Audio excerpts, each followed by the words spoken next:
Bapak-bapak, ibu-ibu, kaum muslimin dan muslimah, jamaah, rasa syukur kita kepada Allah tabaraka wa ta'ala atas segala karunia nikmat yang telah Allah berikan kepada kita.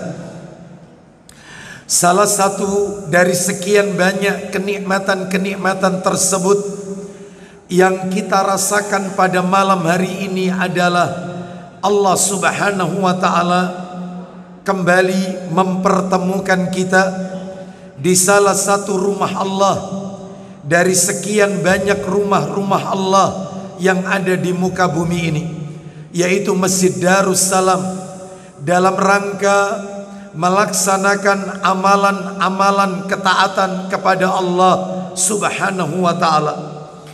Diawali dengan sholat maghrib berjamaah, dilanjutkan dengan talabul ilmi, dan berakhir dengan melaksanakan sholat isya yang dikerjakan secara berjamaah pula. Semoga rangkaian amal-amal ketaatan yang kita lakukan pada malam hari ini semuanya diterima dan diridhoi oleh Allah subhanahu wa ta'ala. Bapak ibu kaum muslimin dan muslimah rahimani wa rahimakumullah, malam hari ini kita akan melanjutkan pembahasan kita. Kita masih berbicara kitab yang ditulis oleh Ustadz kita Yazid bin Abdul Qadir Jawas hafizahullah ta'ala. Kitab atau karya beliau yang kita bahas rutin di Selasa pekan keempat di Masjid Darussalam adalah Syarah Rukun Islam. Syarah Rukun Islam, penjelasan tentang rukun Islam.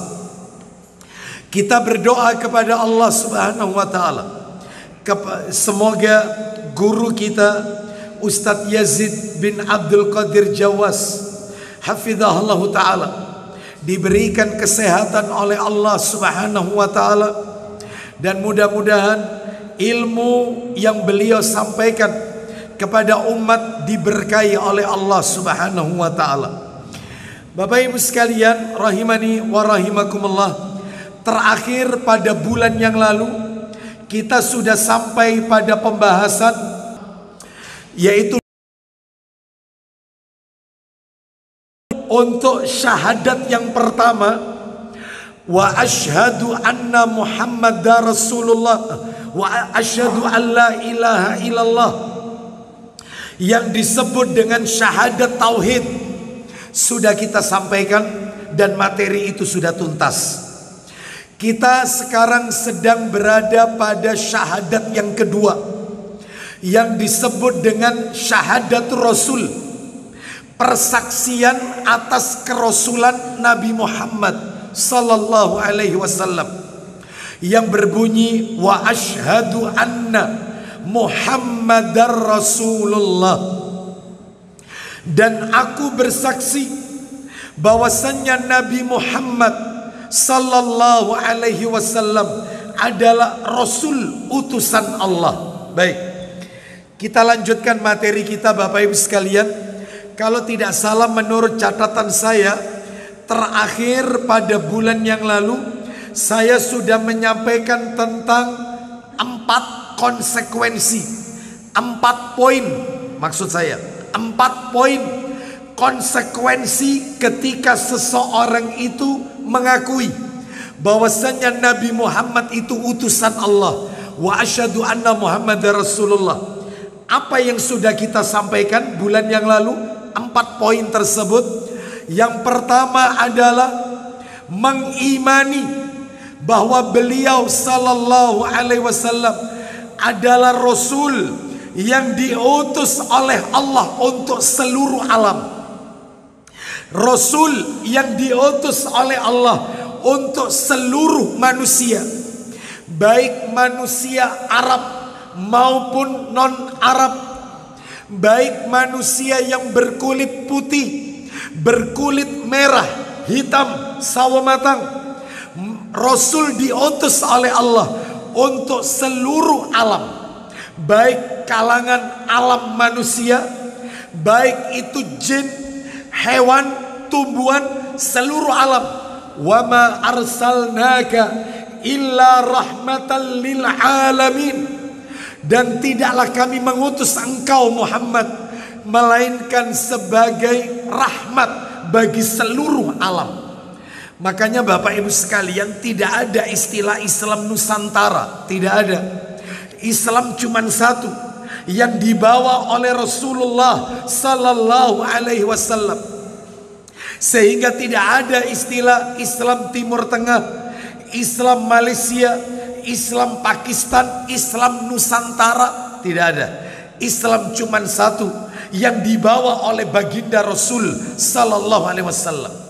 Makanya kalau masih ada di luar sana pihak-pihak yang mereka tidak suka dengan apa yang Nabi ajarkan, mereka membenci apa yang telah disyariatkan oleh Rasulullah SAW, mereka membenci apa yang datang dari Rasul, mereka tidak menyukai sunnah, maka maaf beribu maaf, Islamnya, syahadatnya batal, kafir tanpa sadar, karena termasuk munafik i'tiqad, munafik keyakinan, membenci apa yang Nabi bawa.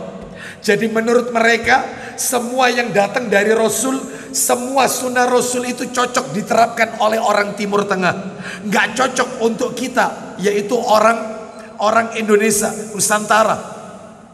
Padahal jelas kata Imam Al-Barbahari rahimahullah di dalam kitabnya Syarhus Sunnah, di awal kitab Muqaddimah, beliau mengatakan al-Islamu huwa sunnah was sunnatu hiyal Islam. Islam itu sunnah, sunnah itu Islam. Orang Islam harus mengikuti sunnah. Orang yang mengikuti sunnah Rasul, maka itulah muslim yang hakiki. Baik, oleh karena itu ini yang pertama ya, harus mengimani Rasul itu diutus oleh Allah untuk seluruh alam. Yang kedua yang sudah kita bahas adalah mengagungkan dan menghormati Nabi. Ini konsekuensi syahadat Muhammad Rasulullah. Mengagungkan dan menghormati Nabi. Ketika Nabi masih hidup, diagungkan fisiknya dan sunnahnya. Dan saya tidak perlu mengulangi lagi contoh-contoh mengagungkan Nabi dari fisik beliau. Satu saja contoh ya untuk mereview. Nabi kalau meludah dan ludah beliau yaitu mengenai telapak tangan salah seorang sahabat, maka para sahabat mengusapkan ke wajahnya. Sisa air wudhunya Nabi dijadikan rebutan. Ketika Nabi tahallul, maka setiap helai yang jatuh ke bawah saat beliau potong rambut, maka para sahabat berebut. Fisiknya Nabi dimuliakan oleh para sahabat. Ngalap berkah dengan fisik Nabi. Rasul masih hidup. Rasul masih hidup. Dimuliakan fisiknya, diagungkan fisiknya, plus diagungkan sunnah-sunnahnya. Ketika Nabi telah tiada wafat, semoga Allah pertemukan kita kelak di yaumil kiamat dengan utusan Allah Rasul Muhammad sallallahu alaihi wasallam di surga Allah yang kekal dan abadi. Sebagaimana Nabi mengajarkan doa kepada kita.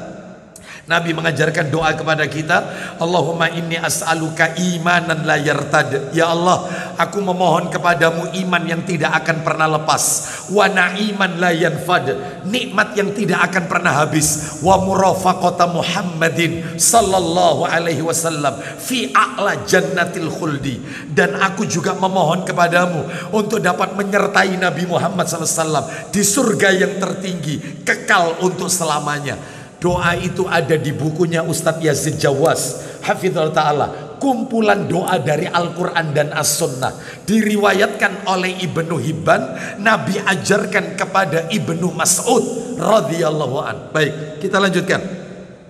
Jadi ketika Nabi masih hidup, fisik dan sunnahnya diagungkan. Ketika Nabi telah tiada, maka yang diagungkan adalah sunnah-sunnahnya. Ini yang nomor 2. Yang nomor 3, ini hanya mereview ya, sebelum kita lanjutkan. Yang nomor 3, tidak boleh berlebihan kepada Nabi Muhammad sallallahu alaihi wasallam.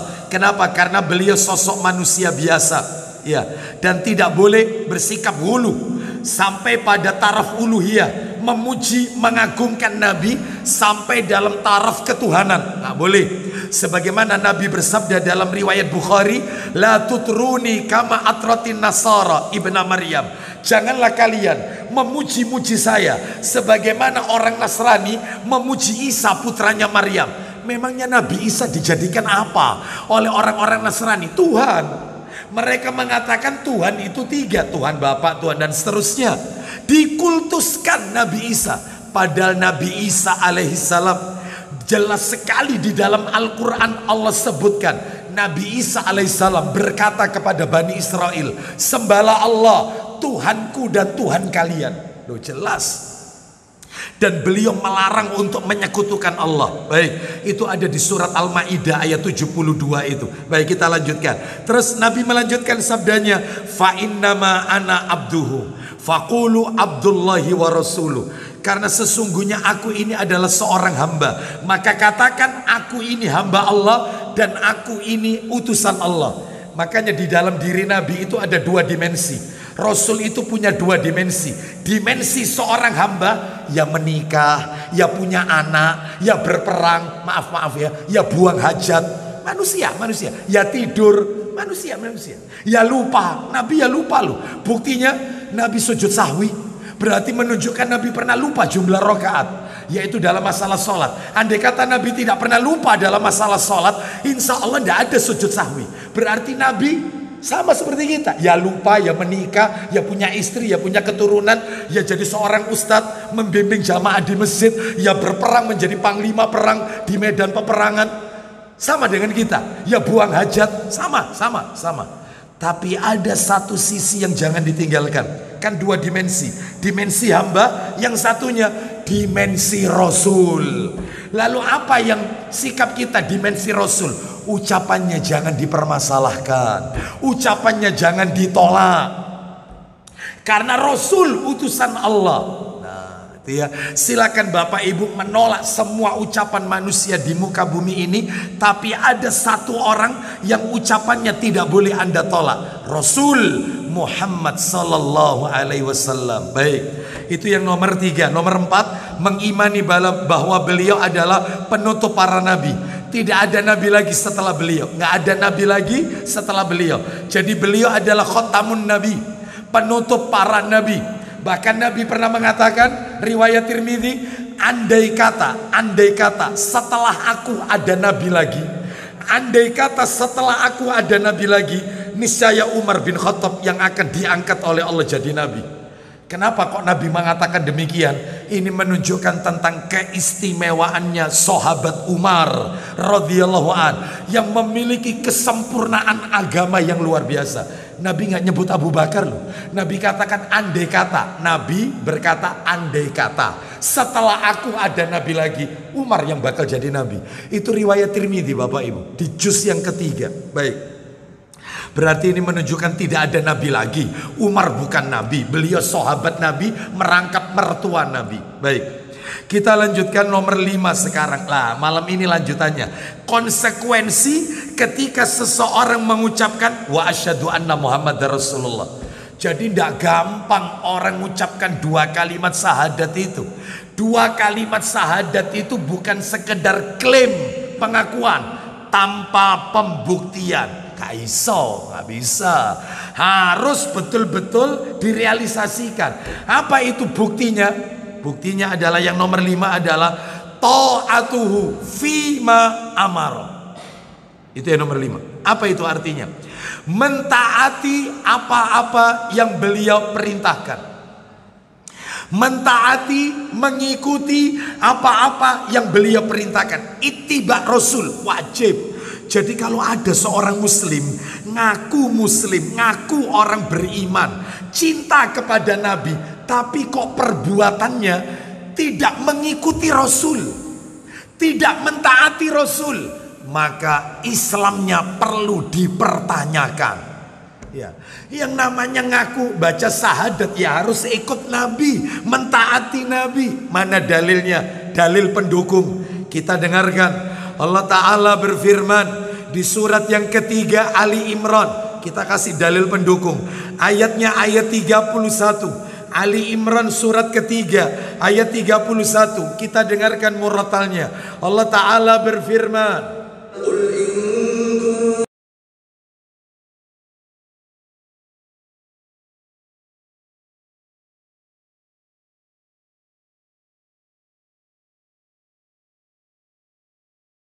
berfirman Ali Imran 31, katakan Muhammad, jika kamu mencintai Allah, perhatikan ya, anak ulang ya, katakan Muhammad, jika kalian mencintai Allah, maka ikutilah aku di sini Nabi Muhammad sallallahu alaihi wasallam. Jadi kita kalau mengaku mencintai Allah, jangan sekedar klaim pengakuan, harus dibuktikan. Apa buktinya? Mengikuti Rasul. Ya. Bapak Ibu tahu ganjarannya orang kalau ngikuti Rasul. Kita dengarkan lanjutan ayatnya. Saya ulang ya, saya ulang dari awal terjemahannya.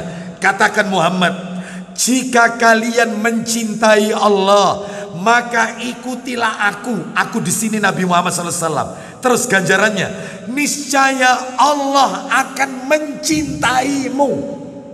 Terus apalagi? Dan mengampuni dosa-dosamu. Allah. Orang itu kalau itiba, mentaati Rasul, otomatis Allah akan mencintai kita dan Allah akan mengampuni dosa-dosa kita. Otomatis. Jadi kalau ada seorang muslim, dia tidak mentaati Nabi, ya, apa yang Nabi perintahkan malah ditinggalkan, yang dilarang oleh Nabi malah dilakoni, dikerjakan, maka berarti otomatis Allah nggak mungkin menurunkan cintanya, plus nggak mungkin dosanya diampuni oleh Allah. Jelas. Sebab tadi di dalam ayat tadi, ikuti aku. Orang mengikuti Nabi, satu, Allah mencintaimu. Ayatnya tadi Ali Imran 31. Yang kedua, Allah ampuni dosa-dosamu. Otomatis. Bapak Ibu sekalian rahimani wa rahimakumullah, saya mau tanya nih, sebelum materi ini tambah jauh, saya mau tanya, tolong dijawab. Dalam hidup ini, mana yang terpenting dalam hidup ini? Mencintai Allah atau dicintai oleh Allah? Dicintai? Loh, nggak mencintai Allah. Mana ini? Mulai ragu-ragu kan? Mulai ragu-ragu. Ya. Dalam hidup ini, mencintai Allah atau dicintai? Dicintai, bukan mencintai. Bapak Ibu sekalian rahimani wa rahimakumullah, yang terpenting dalam hidup ini adalah dicintai oleh Allah. Karena betapa banyak orang yang mengklaim, mengaku mencintai Allah, belum tentu Allah mencintai orang itu. Makanya dalam sebuah syair, kata para alim ulama, yang kalau kita terjemahkan, betapa banyak orang-orang itu mengaku mencintai Laila, tapi belum tentu Laila menaruh hati cintanya kepada orang tersebut. Makanya kalau ada orang muslim mengaku mencintai Allah tapi tidak mengikuti Rasulullah SAW, maka mana mungkin Allah mencintai orang itu? Cintanya bertepuk sebelah tangan. Itu. Maka syaratnya ittiba. Tak kasih dalil lain. Tadi kan Ali Imran, tak kasih dalil lain. Orang itu harus mengikuti petunjuk Nabi, ittiba, ya, dan mentaati Nabi sallallahu alaihi wasallam. Dalilnya Sahih Bukhari. Dalam kitab Sahih Bukhari, nomor asli ya, saya tunjukkan nomor aslinya. Sahih Bukhari nomornya 7280. 7280. Dari Abu Hurairah radhiyallahu an, dia berkata, Rasulullah sallallahu alaihi wasallam, beliau bersabda, kullu ummati yadkhulunal jannah, setiap umatku pasti masuk surga. Mudah-mudahan kita semua termasuk di dalamnya. Tapi belum titik hadisnya, masih koma.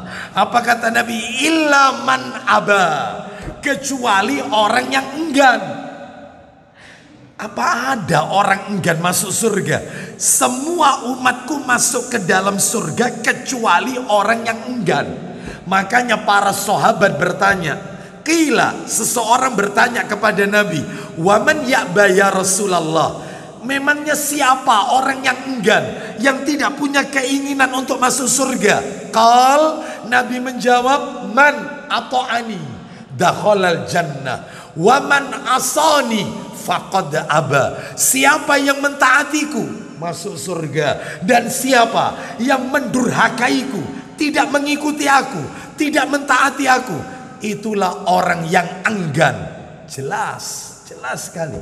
Jadi kalau kita kepingin masuk surga, ya ikuti mentaati Nabi. Gini loh Bapak Ibu, gini loh. Saya tidak bosan-bosan nyampaikan ini. Mungkin Bapak Ibu sudah sering mendengarkan statement yang akan mau saya sampaikan ini.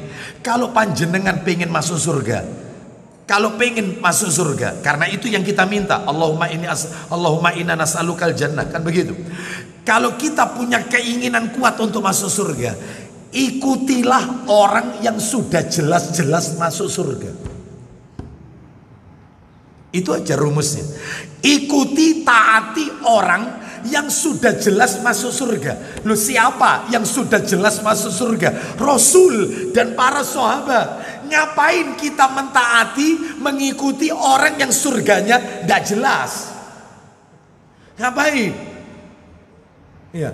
Ngapain jadi pengikutnya orang yang dialog sama malaikat Jibril misalnya? Ya. Ngapain? Ya seperti itu. Ngapain mengikuti orang yang dia bisa langsung telepon langsung kepada Allah untuk menetapkan hari raya? Ngapain?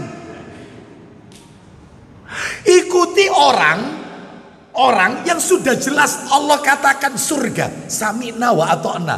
Mulai dari cara hidupnya semuanya diikuti, ibadahnya, akhlaknya semuanya diikuti. Lah anehnya di negeri kita ini, semua orang-orang yang mengajarkan kesesatan itu ternyata punya pengikut. Pasti ada pengikutnya. Termasuk yang pakai bahasa Suryani ini. Iya, lu ada, itu ya mantu-mantu pengikutnya. Ya seperti itu. Dia langsung bisa tawar-menawar dengan malaikat, langsung bisa ngobrol dengan malaikat katanya, dan seterusnya. Ini yang namanya standarnya MUI. Ini. Sedangkan kajian sunnah dibubarkan karena menurut mereka tidak memenuhi standar. Terus yang kayak model kayak gini nih, ya standarnya MUI. Kayak begini, nyesatkan umat. Seperti ini. Oh, berarti memang ingin disesatkan umat ini. Kalau memang itu standarnya MUI. Bapak Ibu sekalian, ikuti orang yang sudah jelas masuk surga. Lia Eden yang katanya punya pemahaman apa itu malaikat Jibril turun di Monas. Iya, kan gitu ya. Itu nggak turun-turun. Kenapa? Karena memang nggak ada landasannya. Landasannya di Cengkareng, Bapak Ibu sekalian. Nggak turun-turun. Iya. Semua penyeru kesesatan itu mereka punya pengikut. Ya. Justru kita yang mendakwakan tauhid, dakwah sunnah malah dimusuhi. Ya, seperti itu. Justru yang mengajarkan kesesatan sudah dapat rompi loreng sudah. Betul atau tidak? Bapak Ibu sekalian, makanya dalam hal ini ikut saja dengan orang yang sudah jelas masuk surga.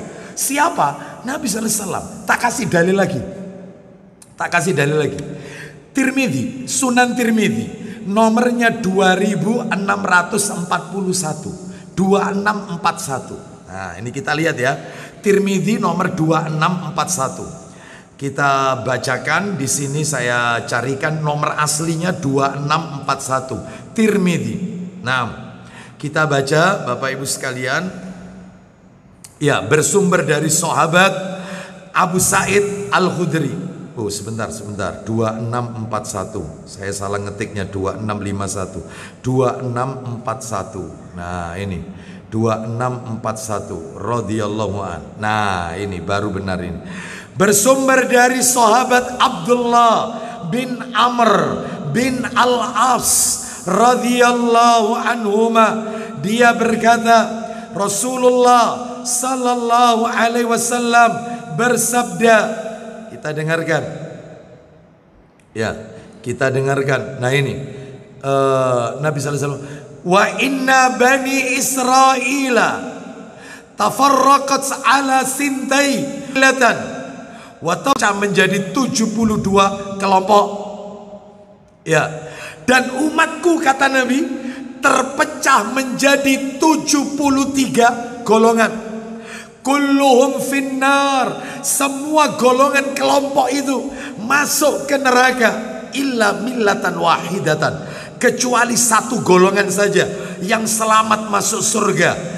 Maka para sahabat bertanya, qalu wa man hiya ya Rasulullah, siapakah kelompok yang selamat itu yang masuk ke dalam surga? Qala, Rasulullah SAW menjawab, ma ana alaihi wa ashabi, golongan yang mengikuti aku, mentaati aku dan jejak para sahabatku.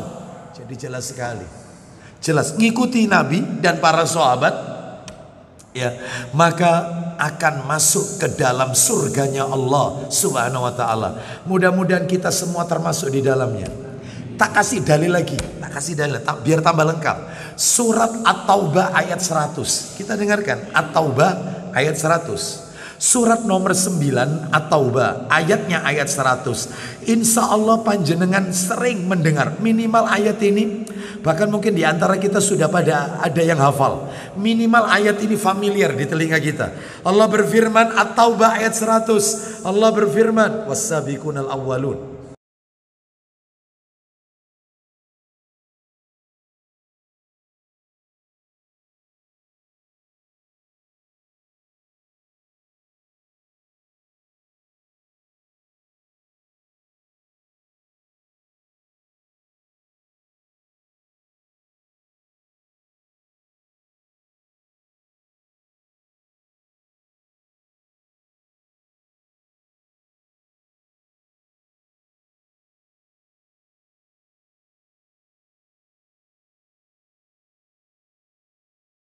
Firman At-Taubah ayat 100. Orang-orang yang terdahulu yang pertama-tama masuk Islam di antara muhajirin. Siapa muhajirin? Sahabat Nabi yang tinggal di kota Mekah. Dan Ansor. Siapa Ansor? Orang sahabat Nabi yang tinggal di kota Madinah. Dan orang-orang yang mengikuti mereka dengan baik. Siapa yang dimaksud dengan ayat ini? Kita yang mengikuti muhajirin dan ansar. Apa balasannya? Allah ridha kepada mereka dan mereka pun ridha kepada Allah. Balasannya, Allah menyediakan bagi mereka surga. Itulah kemenangan yang agung. Maka orang yang mengikuti Nabi dan mengikuti mentaati para sahabat, maka mereka dijamin berada di surga Allah Azza wa Jalla. Mudah-mudahan kita di dalam ayat ini, yang dimaksud ayat ini, mudah-mudahan kita semua yang ada di sini. Bapak Ibu sekalian, rahimani wa rahimakumullah. Ya, saya kasih dalil lagi. Orang kalau mentaati Nabi, mengikuti Nabi, maka dia mendapatkan ganjaran pahala, mendapatkan hidayah. Mendapatkan hidayah. Lu mana dalilnya? Orang kalau mencintai Nabi, mengikuti Nabi sallallahu alaihi wasallam, maka dia akan mendapatkan hidayah dari Allah Subhanahu wa taala. Dalilnya Bapak Ibu sekalian, surat Al-A'raf ayatnya 158, surat nomor 7, ayatnya 158. Al-A'raf 158. Allah taala berfirman.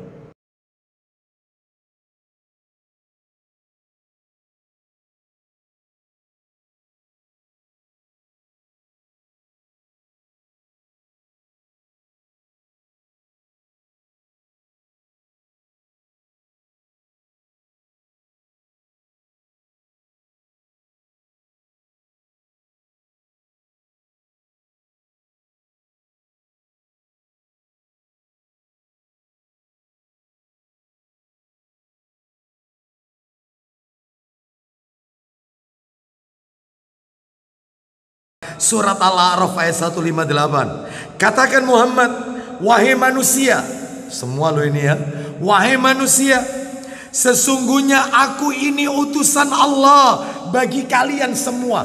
Jadi nggak ada Islam Nusantara, nggak ada.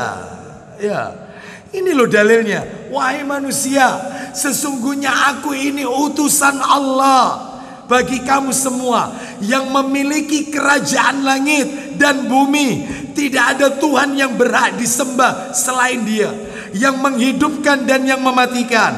Poinnya sekarang, maka berimanlah kalian kepada Allah dan Rasulnya Muhammad sallallahu alaihi wasallam, Nabi yang ummi, yang beriman kepada Allah dan kalimat-kalimatnya, kitab-kitabnya. Poinnya sekarang, ikutilah dia Muhammad. Saya ulang, ikutilah dia di sini Nabi Muhammad, agar kamu mendapat petunjuk. Orang mengikuti Rasulullah otomatis dapat hidayah dari Allah Azza wa Jalla. Penting loh hidayah ini. Ya, baik. Jadi Bapak Ibu sekalian rahimani wa rahimakumullah. Ya, jadi kita harus mengikuti Rasulullah sallallahu alaihi wasallam, mentaati Nabi sallallahu alaihi wasallam. Baik. Terus kemudian ya, mentaati apa yang beliau perintahkan. Saya kasih satu lagi dalil terakhir sebelum masuk yang nomor 6 ini, sebelum masuk nomor 6. Diceritakan dalam hadis riwayat Muslim. Hadis riwayatnya riwayat Muslim, Bapak Ibu sekalian. Nomor aslinya 2021. Muslim 2021. Ini ada cerita menarik. Jelas ini terang-terangan terjadi. Kita dengarkan. 2021.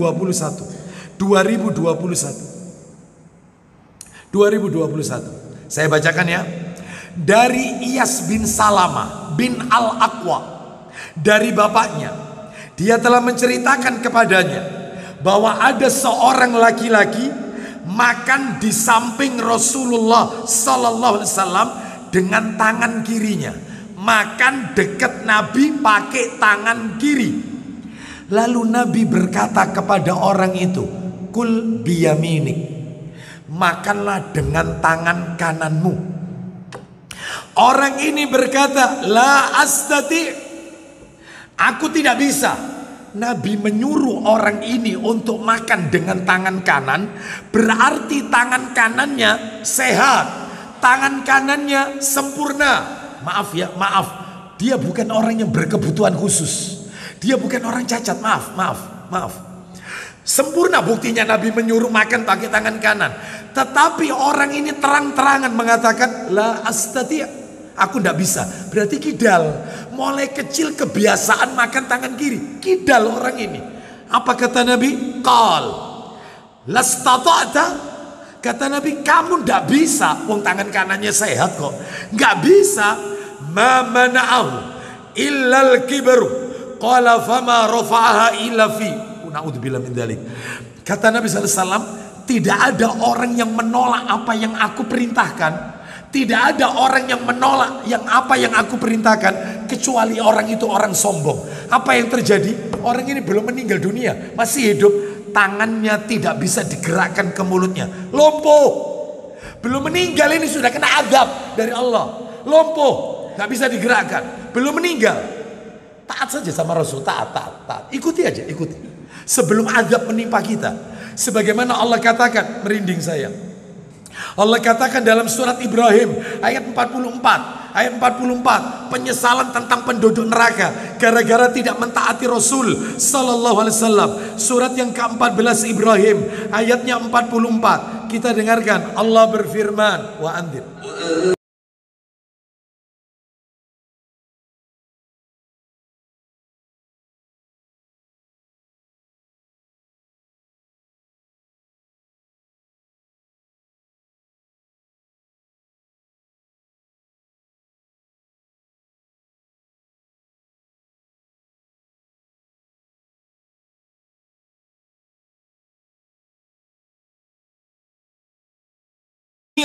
Walaupun hanya sebentar, mereka pengen balik ke dunia. Apa yang mereka inginkan? Apakah mereka kepingin propertinya lagi? Bukan. Apa yang mereka inginkan? Niscaya kami akan mematuhi seruan engkau dan akan mengikuti Rasul. Kalau sudah kayak begini gimana?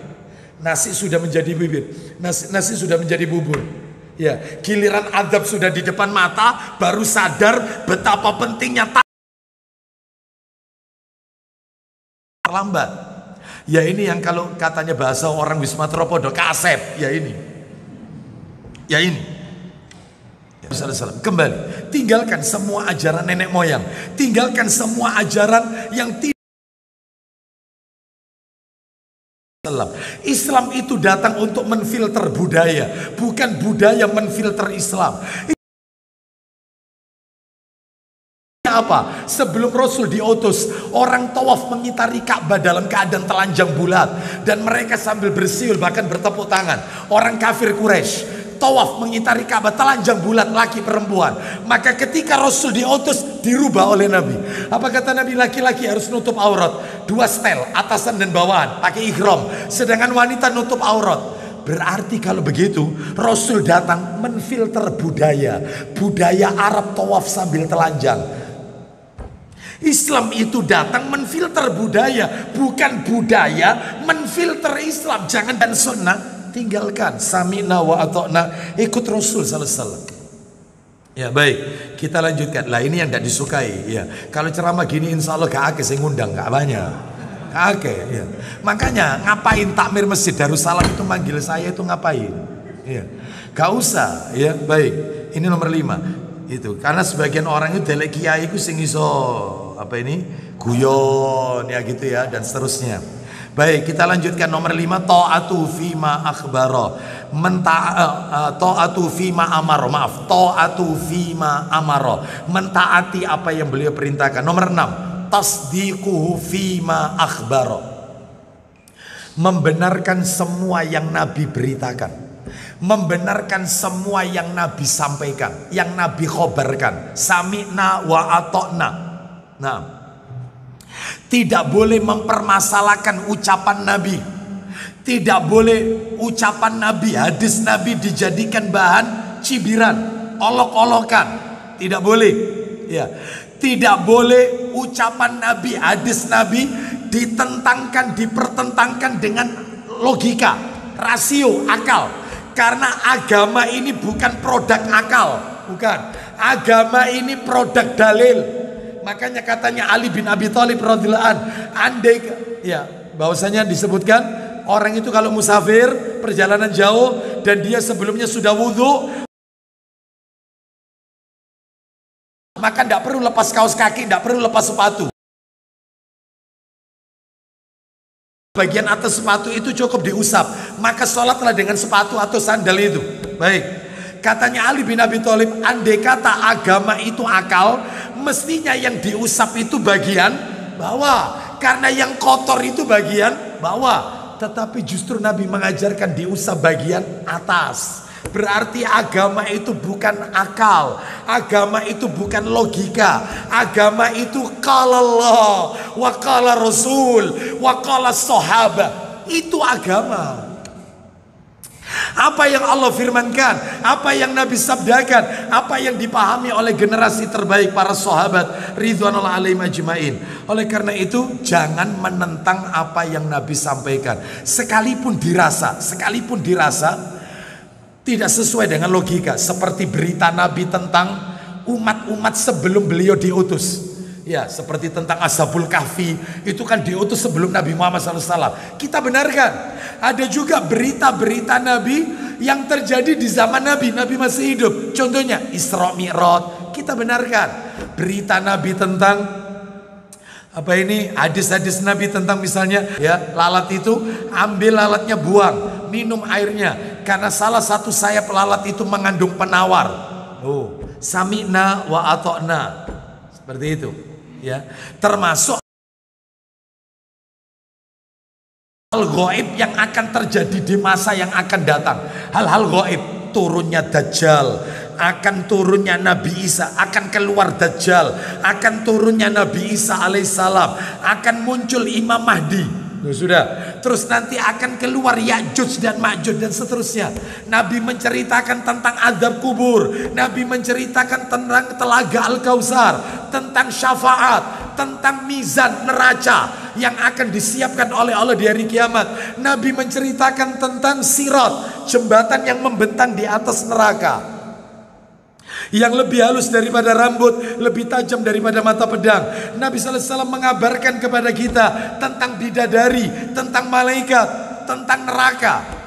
Ini semua gaib semua ini. Sami'na wa ata'na.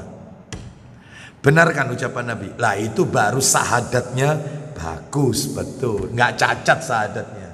Tapi kalau sedikit-sedikit mempermasalahkan ucapan Nabi, dijadikan bahan candaan, guyonan, ya, maka lah ini yang namanya tidak punya adab kepada Rasulullah Sallallahu Alaihi Wasallam. Baik, sekarang kita akan masuk Bapak Ibu.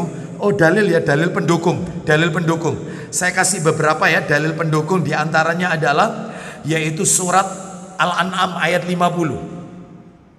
Surat nomor 6 Al-An'am, qul la aqulu lakum inni malak. Surat 6 Al-An'am ayat 50. Al-An'am ayat 50.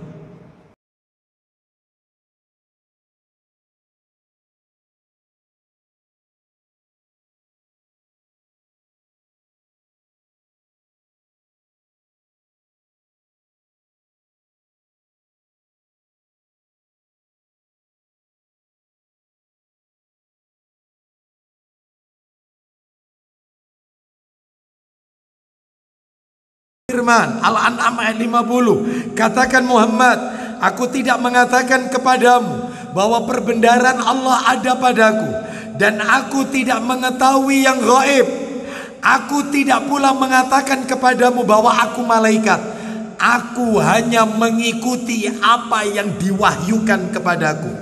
Jelas sekali kan? Berarti yang Nabi sampaikan itu bukan berdasarkan opini, bukan berdasarkan yaitu perkataan beliau, tetapi semuanya itu dari wahyu yang Allah wahyukan kepada beliau Sallallahu Alaihi Wasallam.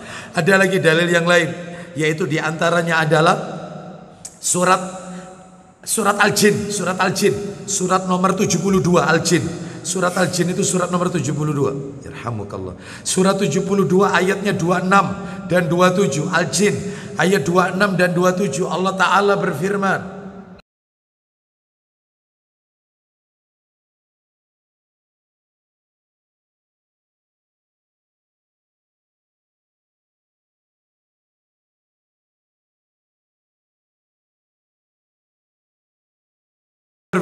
ayat 26.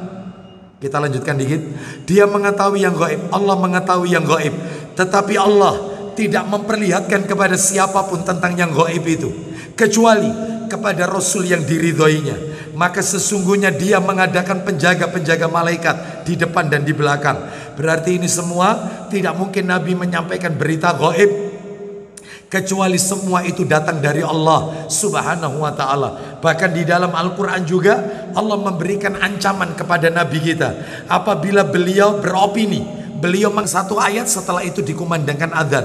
Surat nomor 69 Al-Haqqah, surat 69 Al-Haqqah ayatnya 44 sampai 47. Al-Haqqah surat 69 ayat 44 sampai 47. Allah berfirman ayat 44. Dan sekiranya Muhammad, opini, andai kata Nabi pegang dia pada tangan kanannya, kemudian akan kami potong urat tali jantungnya. Ancamannya. Ya, terus maka tidak seorang pun dari kalian yang dapat menghalangi kami untuk menghukumnya melakukan pemotongan urat tali jantung itu. Coba, Nabi aja diancam gak boleh beropini, lah kok ada seorang ustadz beropini? Gak boleh. Kalau menurut hemat saya, opini berarti menurut saya. Dia harus kembalikan menurut Allah dan Rasul dengan pemahaman para sahabat, yaitu belajar agama. Jadi tidak ada satupun opini masuk. Wallahu a'lam bishawab. Kita dengarkan kumandang adzan Isya. Setelah itu nanti kita lanjutkan sedikit apa yang masih tersisa. Wassallallahu ala nabiyyina wa ala alihi washabihi wasallam. Silakan.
Fima akhbaro, membenarkan apa-apa yang beliau sampaikan. Kata Al-Imam Ibnul Qayyim Al-Jauziyah rahimahullah, beliau mengatakan bahwa termasuk adab kepada Nabi adalah bahwa perkataannya tidak boleh dipermasalahkan. Seharusnya pendapat-pendapat yang lain itulah yang harus dipermasalahkan dan ditimbang. Tidak boleh ada dalil terus bahkan dikiaskan. Bahkan tidak boleh juga perkataan Nabi diselewengkan dari maknanya yang hakiki. Ya, hanya berdasarkan khayalan dan menurut perkiraan akal. Tidak boleh pula berdiam diri untuk menerima pendapat orang lain tanpa mengikuti tidak boleh mengikuti pendapat orang lain dengan meninggalkan sabda Rasulullah sallallahu alaihi wasallam. Semua ini adalah sebagai bentuk kurang adab kepada Rasulullah sallallahu alaihi wasallam. Bapak Ibu sekalian, saya cukupkan sampai poin ke-6. Adapun yang ke-7 tentang ijtinabu manaha anhu wa zajara, menjauhkan diri apa-apa yang beliau larang. Dan poin yang ke-8, beribadah hanya dengan apa yang beliau syariatkan. Insya Allah kami akan sampaikan pada kesempatan-kesempatan yang akan datang. Nah, barakallahu fikum. Demikian. Ada yang mau bertanya? Iya, online. Silakan, pertanyaan online, silakan.